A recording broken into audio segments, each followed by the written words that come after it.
एक चांद रहित रात के आवरण में कलिंग के जंगलों में एक प्राचीन पत्थर का मंदिर खड़ा है। एक रहस्यमय चुप्पी हवा में भारी रूप से लटकी हुई है, जो केवल अदृश्य संस्थाओं की सरसराहट से टूटती है। पुरानी पत्थर की खंभों से फुसफुसाहटें निकलती हैं, जो भूली हुई रस्मों और गुप्त शक्ति का संकेत देती हैं। मंदिर एक अलौकिक आभा छोड़ता है।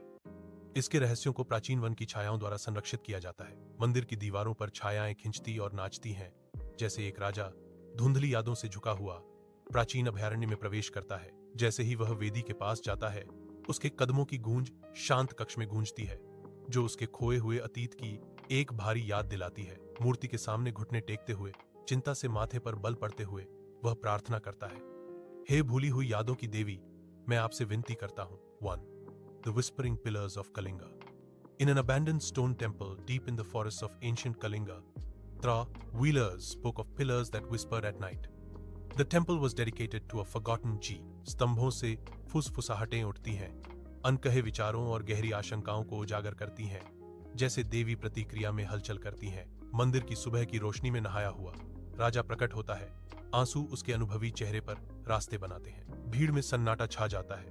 उनकी फुसफुसाहटें उसके चारों ओर भूली हुई पापों के भूत की तरह घूमती हैं। विश्वासघात की यादें फिर से उभरती हैं। हर गूंज उसके अतीत की एक दर्दनाक याद दिलाती है। हानि का भार उस पर टूट पड़ता है।